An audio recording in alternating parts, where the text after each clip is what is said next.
Few people know that the death of Joseph from Egypt hides an extraordinary secret, something experienced by very few biblical characters.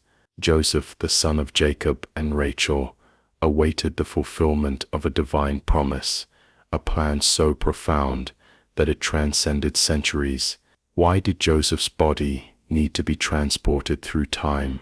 What would unfold after the passing of such a pivotal figure in Israel's history? Joseph grew up in a family rife with jealousy and rivalry. His father's favorite, marked by a special coat, he became the subject of deep envy among his brothers. The dreams he shared, suggesting that he would someday lead, were intolerable to them. In a moment driven by jealousy, his brothers sold him to a caravan of Ishmaelite merchants, tearing him from his family and everything he knew. In Egypt, Joseph was sold to Potiphar, an officer of Pharaoh. Through his diligence and unwavering faith in God, Joseph rose in rank within Potiphar's house, prospering in everything he undertook. But soon he faced a severe trial. Potiphar's wife attempted to seduce him, and when Joseph rejected her advances, she falsely accused him, resulting in his imprisonment. Even in prison, Joseph's integrity remained unshaken. He continued to interpret dreams, an ability that would open doors for him. When Pharaoh's cupbearer and baker were imprisoned, Joseph predicted the cupbearer's return to favor. Yet, despite asking to be remembered, Joseph was forgotten until Pharaoh himself was disturbed by dreams no one could interpret. When the cupbearer recalled Joseph's gift, he was summoned to Pharaoh, interpreting dreams of 7 years of plenty, followed by 7 years of famine.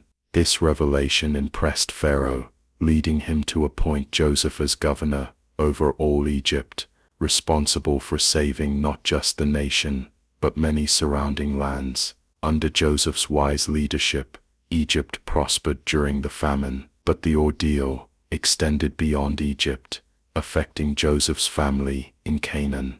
When his brothers came to buy grain, they did not recognize the man Joseph had become. Here began a story of redemption. Joseph tested his brothers to see if they had changed, revealing his identity only when their transformation was evident.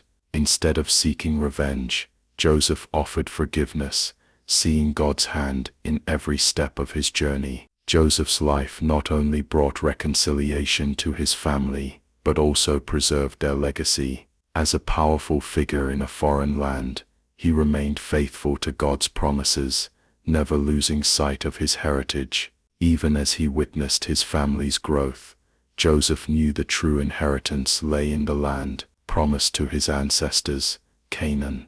As his life neared its end, Joseph gathered his brothers, instructing them that when God led them out of Egypt, they must carry his bones with them to the promised land.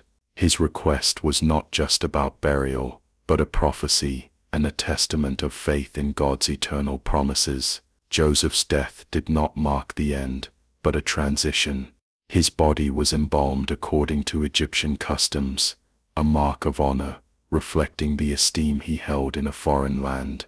Though he had achieved so much, Joseph knew his legacy was tied not to his achievements in Egypt, but to God's enduring promises. He left a legacy of faith, a testimony that God's plans far exceed our immediate circumstances and challenges. Israel's story continued in Egypt, where they thrived in Goshen, until a new Pharaoh arose, who did not acknowledge Joseph. Fearful of the Israelites' growing numbers, he enslaved them, setting the stage for their liberation. Yet, the promise Joseph made would eventually be fulfilled. As the Israelites journeyed through the wilderness, they carried with them not just the bones of Joseph, but a profound trust in God's faithfulness. Joseph's life, his unwavering belief, became a cornerstone of the faith that would guide them to freedom. As we reflect on Joseph's story, we are reminded that God is ever faithful, and his promises are sure. In times of challenge and transition,